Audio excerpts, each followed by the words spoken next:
प्रसिद्ध ब्रह्मांड वैज्ञानिक प्रोफेसर जयंत विष्णु नार्लिकर को श्रद्धांजलि।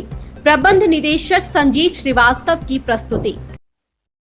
नमस्कार, आप देख रहे हैं राष्ट्रीय प्रस्तावनाओं में हूँ संजीव श्रीवास्तव। आज हमारे देश के जाने माने ब्रह्मांड वैज्ञानिक जयंत विष्णु नार्लिकर जी का निधन हो गया है, जो हमारे लिए वैज्ञानिक जगत के लिए बहुत शोक की लहर है।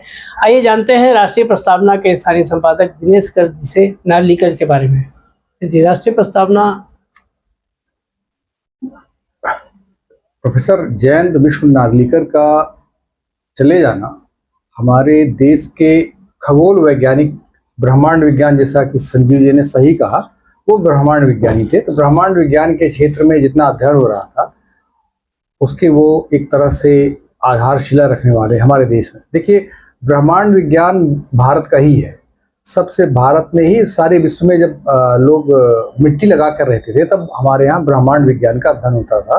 और आज भी ऋग्वेद में इतने उद्धरण भरे हुए हैं कि ब्रह्मांड कैसा है, किस तरह का है, कैसे फैल रहा है, कैसे चमक रहा है, कैसे उसका लय होता है, कैसे उसका उद्भव होता है, कैसे विकास होता है। और आज पश्चिम में जो अध्ययन है ये 19वीं शताब्दी के अंतिम से 20वीं शताब्दी, पूरे 20वीं शताब्दी में उन्हीं सिद्धांतों का अध्ययन किया गया जो इनका उल्लेख कहीं कहीं ऋग्वेद में मिला करता है। तो जिस समय बिग बैंग थ्योरी की पूरे संसार का प्राकट्य एक विस्फोट से हुआ था, जिसको बिग बैंग कहते हैं, उस थ्योरी से के समानांतर एक और थ्योरी का प्रतिपादन करने वाले doctor Jayant Vishnu Narlikar, professor Hoyle, इन दोनों ने मिलकर किया था। और उस सिद्धांत को स्थायी मतलब उसको स्थिर अवस्था सिद्धांत कहा गया उस समय। हालांकि बाद में बिग बैंग थ्योरी ही वैज्ञानिक समाज ने माना और तब इन्होंने अपनी पीएचडी से अलग हट करके फिर से विचार किया।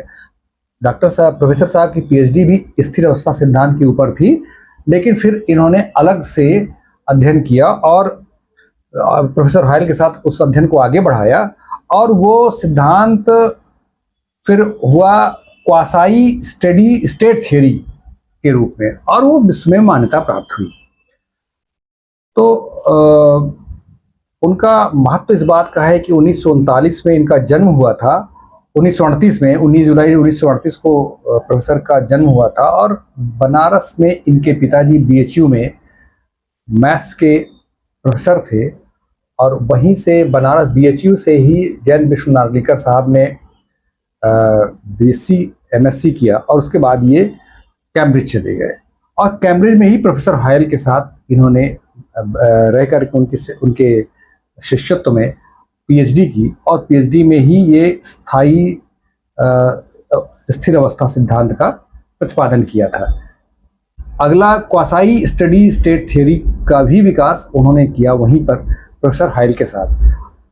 वहाँ से लौटने के बाद टाटा फंडामेंटल रिसर्च इंस्टीट्यूट के में से जुड़ गए और भारत में खगोल विज्ञान को काफ़ी आगे इस स्तर तक ले गए कि भारत में भी विश्व के समानांतर जो ब्रह्मांड विज्ञान की चर्चा होती थी, यहाँ भी उसी तरह की चर्चा होने लगी।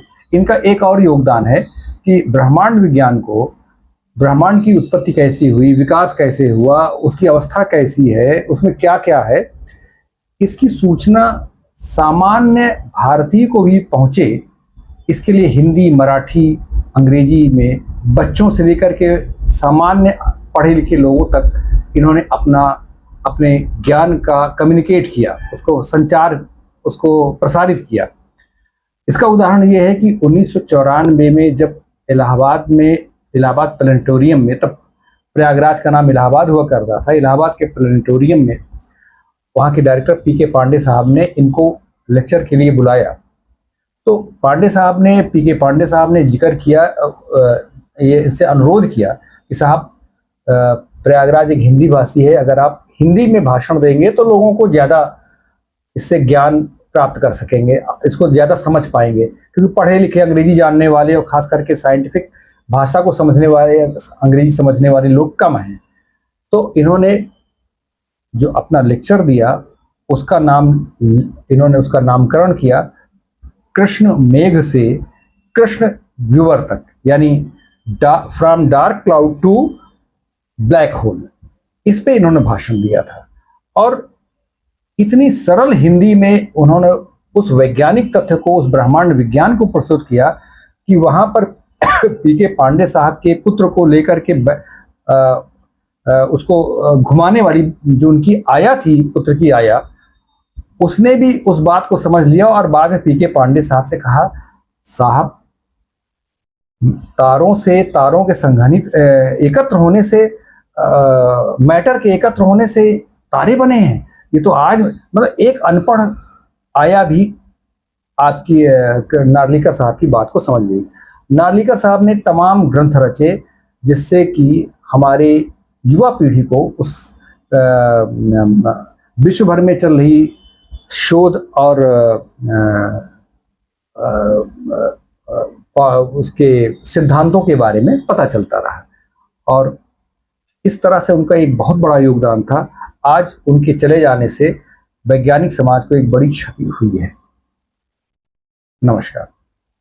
तो ये थे दिनेश गर्ग जी, जिन्होंने ब्रह्मांड शास्त्री जी को श्रद्धांजलि देते हैं उनके बारे में पर्याप्त मात्रा में प्रकाश डाला और साहित्य अकादमी पुरस्कार से भी सम्मानित किए जा चुके थे। नार्लिकर जी का नाम सब लोगों ने सुना होगा देश में।